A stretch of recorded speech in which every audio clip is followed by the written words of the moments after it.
by Jiffy Lube.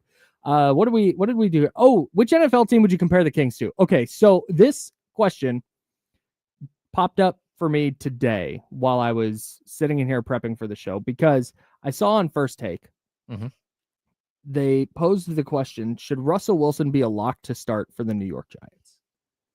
And I went, man, that is bleak. What a rough question to ask. Like, you're in a spot where, and Russell Wilson's not a bad player. Russell Wilson, probably a Hall of Famer. And is Russell Wilson a Hall of Famer? I don't know. Russell Wilson's going to the Hall of Fame. Maybe. I think he's a Hall of Famer. He's okay. He's a good quarterback in an era of great quarterbacks. I mean, he was a winning quarterback for a few years. Yeah. He's probably in. I don't, if he keeps tailing off for the next 3, 4, 5 years, though, he's borderline for me. Anyways, yeah, okay. Potential Hall of Famer, Russell Wilson. I don't think he's a bad player, but he's a 10-time Pro Bowler. He's a Hall of Famer. Man, 10 Pro Bowls? Yeah, I don't even know how that's possible. Smokes. God, he's been around for a long time. But that question, should Russell Wilson be a lock to start for the New York Football Giants, hit me in a lot of the ways that our discussions about the Kings hit me. Where I go, man, Russell Wilson is your best option, and B is going to be a lock? Because they traded up for Jackson Dart. They have Jameis Winston in their quarterback room. Like, man, Russell Wilson should probably, man, that's rough. And it reminds me so much of the DeMar DeRozan, Zach LaVine pairing, where we're just going, all right, hey, this is your starting 2 and your starting 3. Yeah, just get us through. We know, yeah, just get us through the next 2 years. Can Russell Wilson start for the Giants and just make sure that they are not 4-13? Yeah. Like, that's what it feels like. And so I thought, man, are the Kings the New York Giants right now? And I don't want to get into I don't want to get into, I saw people in the chatty house doing this, and I think this is a different conversation because I don't want to turn back the clock and go, all right, so since 1985 they've done this. Like, no, that's not what I'm talking about. I'm talking about right now. And I think the Kings might be the New York Giants, where the hope going into this year is that, hey, can you just not be terrible? Can Russell Wilson start? You got Malik Neighbors over there. Defensive line is good. Got Brian Burns. You got Dexter Lawrence. Like, okay, yeah, I think it's an interesting question because, like, my first instinct was to look at it at grander scale, like to back out. What you're saying. So when someone says the Kings, Mark Rodriguez in the chat says Detroit Lions equals Sacramento Kings. I think that is a very, very good comparison. Like, historically, yes, but the Detroit Lions are going to be awesome this year. Yeah, and the Sacramento Kings were awesome in 2002. So like, every team has its time. Yeah. And that's where the comparison, like, for me, instantly went to, well, no, I mean, the Giants have won 2 Super Bowls in the last 15 years. So I'm not going to put them in, the Kings in that realm. But you're probably right. Like, walking into this season, like, it does kind of feel that way. I guess if we're just looking at like what it is today, who it is today. And, like, again, I would compare the Kings to, like, I don't know, the Cleveland Browns for sure. I definitely, the other one is, like, very, very clear. It's the Oakland Raiders / now Vegas Raiders. But, like, just the mentality of, oh yeah, we're going to be there. And then you're not. The Raiders are an interesting comp because it's new coach. Now, granted, Pete Carroll has had a lot of success as both a college coach and an NFL coach. So, and Doug Christie is in his first full season as a head coach. But I think when you're trying to create optimism about the Kings, I think you can point to, man, Doug Christie has this mindset, and for a lot of last year got the team kind of rowing in the right direction, and you kind of saw the play style they want to go with. Okay, can he have that kind of impact? I think that's for me, if I'm building optimism about the Raiders, I'm actually kind of high on the Raiders right now, at least more so than I have been in recent years. I think you can kind of take the same thing and go, okay, they've got a stopgap at quarterback, but at least he's good. Like, Geno Smith can play. At least it's not Gardner Minshew where you're going, yeah, it's probably a backup. Like, Geno Smith is a legit NFL starter. And right now you're just trying to, can you get out of the Can you get out of the 4, 5, 6 win range? Can you get to 7, 8, 9 wins and just kind of stay afloat while you wait to build up a long-term window and a long-term core? Yeah. Can you find, like, while you have Geno Smith there, can you find the quarterback of the future in the next 2 to 3 years and build that guy up so he can take over at a certain point? Can Ashton Genty become a game-changing player for you? Can you develop Brock Bowers where he's a perennial all-pro tight end? Yeah. Yeah. Yeah. There's, and that's how kind of I feel. Like, can you develop Keegan Murray? What are you going to get out of Nate Clifford? Can he become a starter? What are you going to get out of Keon Ellis? And meanwhile, like, all right, Domantas Sabonis, when you have Domantas Sabonis as your starting center, like, your floor is higher than 30 wins. Yes. Like, you're not going to be terrible. Nope. Like, you just have too many good players. That's a little bit how I feel about the Raiders. No, a little bit. Not apples to apples, but yeah, I think it's a good comp.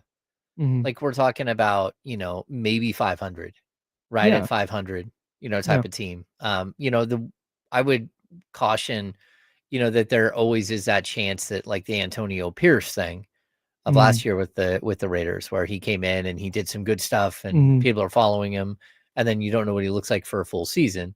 And I hope that, Doug Christie has a much better, run than that. I hope so. That they surrounded him with the right pieces. That, again, Mike Woodson and Mike Miller, these are highly influential, former head coaches that can step in and really help you get through the tough patches in the season, but also that the Kings give him that opportunity to, take a step back and understand what your roster looks like. If you're going to keep saying 2027 quietly, then you should also look at your head coach and all of, that coaching staff and even the front office with that same light. Like, okay, if you're asking for patience, and be patient. Yeah. Don't ask for patience and then fire a guy 50 games into his first season or something, or 24 games into his second season. If you ask for patience, then show the same patience on the other side. Yeah. I think a lot of people have thrown out the Browns too. Yeah, I said the Browns. Yeah. I kind of get it. Perennial, like, you can't get out of your own way. I don't think the Browns have the floor that the Kings do, though. There's a chance the Browns win like 3 games again. Oh, yeah. Although their defense is still going to be pretty solid. They went 3-14 last year. Oof. They had a minus 177 point differential. And they gave up 435 points, which is the second most in the AFC. You know what's crazy about the Browns is when you watch Tampa Bay and you see, Baker Mayfield out there, just like, he's awesome. Yeah, I mean, sure, he led the NFL with 16 picks this year, but the dude threw for 4,500 yards and 41 touchdowns. I mean, he's a flat out baller, and you just dumped him for no reason, and went out and got, like, a dude who was already in trouble. Yeah, and then paid him. And so, yeah, I mean, you just completely hamstrung your franchise forever. Yeah. Yeah, it's just really, really bizarre. The Deshaun Watson contract might be the worst contract in sports history. Just given the salary cap in the NFL, given the nature of every other contract that's ever been signed by an NFL player, it just unbelievable swing and miss from Cleveland. But Cleveland, like I said, their floor, they were 3-14 last year. I think that's probably about their floor again. Yeah. And Myles Garrett is awesome. Myles Garrett is one of the best, if not the best, pass rusher in the sport. But they don't have that. That's not enough to put their floor. Let me ask you this. What do you think the Kings' floor is right now? Wins wise. 33. I was going to say 35. Okay. So in that mid 30s range. Yeah. That's so much better than the 3-win equivalent of an NFL team. No, I get that. They just don't have enough. The Browns 7-win. The Browns for me don't have enough talent to be in comparison with the Kings. I've told you this, like, me and Dell, one of the scorekeepers, every year we get together right before the season, we give a number. Well, yeah. Yeah. And we don't put money on it or anything else. We just give a number. Yeah. And it's a plus minus thought exercise. 3, right? Mm-hmm. this season specifically, I'm going to look at and say, okay, I need a little bit more grace on, there's one other season where I said this to him. I wanted ±8. And he's like, you can't have that. That's too many. And I said, no, there's a specific reason. It was, DeMarcus Cousins. And I said, if they avoid the drama, I think they can win like 40, 42, 43 games. Mm-hmm. If they can't avoid the drama, I think that they're going to blow this thing up and they're going to win like 27, 28 games. Mm-hmm. And I said, so like my number is more like 35, but I want it to be higher. I just think that there's a plus or minus here that's way bigger. I think this specific season, I look at the same way because I kind of feel like we're walking into the season with like 2 or 3 players are dead man walking. Like they're not going to be here long term. Mm-hmm. And that means that they could be here short term, like short term.